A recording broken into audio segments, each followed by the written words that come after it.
It's football season. Football season is back, and here we go again on another journey to see who's going to hold up that Lombardi trophy in February. And it's another season of me unintentionally pissing off the fanboys and fangirls or T-genders, whatever the fuck these people are, who get all teary-eyed whenever I hate, air quote, or criticize their favorite player or favorite team, and then they proceed to write something disrespectful in the comment section. So, I'm going to start off with this video, starting off the season with a bang.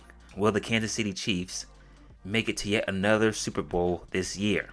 Will they compete in another AFC title game this year? I think they will get their way into yet another AFC championship game. I think that's still possible. Could be possible. But will they compete in another Super Bowl? No. And the reason as to why I don't think they'll compete in another Super Bowl, and if they don't compete in a AFC championship game, is because of what put them on the map in the first place, and that is their offense. The offense for the past 2 seasons now has not looked great. Last season, even though the Chiefs almost went undefeated and had a good record, they were number 1 in the AFC conference, got home field advantage throughout the playoffs. They still did not look great. The wide receivers, they keep signing these wide receivers that I wouldn't say are washed, but are approaching the exit of their prime years or has had injury issues, or receivers that just, wouldn't really be considered the best in the NFL, like a Juju Smith-Schuster, who was supposed to be the guy when Antonio Brown left, but he didn't really turn into that guy when he was in Pittsburgh. And then last season they brought in DeAndre Hopkins, who I still think is a good quality receiver, but I don't think he is D-Hop. When Julio Jones and Antonio Brown were at the top of their game, at the height of their powers, people were debating who's the best receiver in the league, Antonio Brown or Julio Jones. And I was saying to myself, what about that guy up in Houston?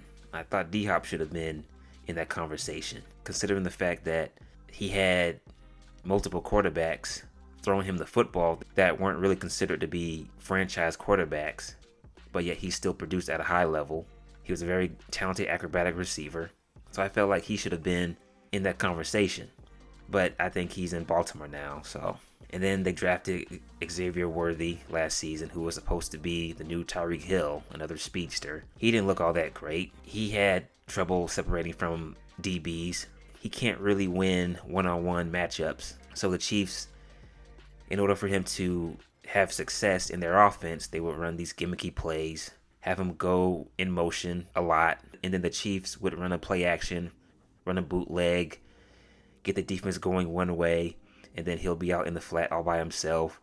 Wide receiver screens, have receivers go vertical, move the zone coverage that the opponent is playing away from Xavier Worthy so that he can flare out into the flat and Patrick Mahomes can dump it off to him.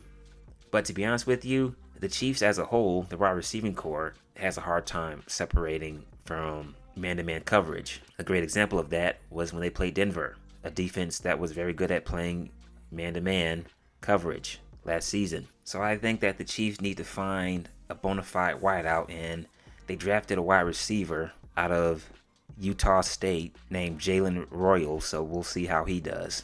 So they went out and found them a young wideout. Hopefully he can be the guy for Mahomes, because they keep bringing in these wide receivers who are, like I said, sort of exiting their prime. These wide receivers that aren't really considered to be a number 1 guy in the NFL.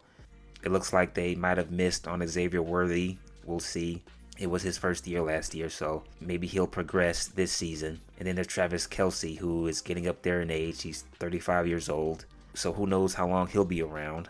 Can you have this defense carry the Chiefs for another season? Let's be honest, this Chiefs team is a more defensive-oriented team. There is no balance. When they first came into the league, or when they first started rising up, came into the league. When they were on the rise, they were known for their offense. Well, for the past 2 seasons now, they've been known for their defense. So I don't know if you can ask this defense to carry you for yet another season. And then there's Mahomes, the GOAT. Is he still the GOAT? Huh? Because he got mollywopped along with the rest of his team by the Eagles in the last Super Bowl, I thought Brady was the GOAT.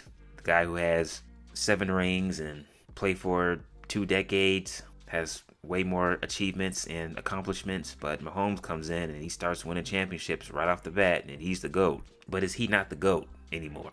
I'm genuinely asking, because people are so fucking quick to overreact to shit nowadays. You put up some stats and have a good season. Oh, he's the greatest of all time. That guy's the GOAT. Greatest running back in NFL history. When Patrick Mahomes came to the league, he took the world by storm, launching it down the field and this underhand passes and his grenade-like throws. These past couple of seasons, he has not looked good. Part of that is teams get film on you, and they study you, and they create a game plan to stop you. Patrick Mahomes has not looked good throwing the ball 10 yards or more. He excels at screens, bubble screens, those ridiculous plays where a wide receiver goes in motion and he runs in front of the quarterback, and the quarterback just tosses it into the wide receiver's hands, and that's considered to be a passing attempt. Throws him to the flat, checking it down, little hitch routes. That's what he excels at. Now, I'll give him credit for still being able to make plays when his team needs it, keeping plays alive with his legs, but there are times when he doesn't find a receiver, or if it's a play to where it requires him to get the ball out of his hand quickly to his first option and it's not there, he tends to panic, escape the pocket when he doesn't need to. There was a play against the Saints last season on a Monday night where he's running and he falls and he just throws the ball into the ground. And I'm like, that's your GOAT? This is the greatest of all time? Patrick Mahomes also has had some bad turnovers as well, but he needs to do a better job of making plays down the field, expanding the field, hitting on those big home run plays, and not dinking and dunking his way down the field and doing bubble screens and wide receiver screens. And last but not least, the Swifties. Taylor Swift, a woman who is treated like she is a part of the team. She trends on Twitter when she arrives at the stadium. She's being filmed walking into the stadium like she is a player, like she's finna go to the locker room and put on her pads and hit somebody. Travis and Taylor got engaged, so that may be a huge distraction. They've been able to deal with it. So far, they've managed to make it to 2 Super Bowls. But now that they are engaged, who knows what the media is going to be like. It could be 3 times as bad, so that may be a distraction to not just the team in general, but to Travis Kelce as well. His head may not be in the right space throughout the season. Those are my reasons as to why I think the Chiefs are not going to make it to another Super Bowl this season. Please like and subscribe. That is it. I am out.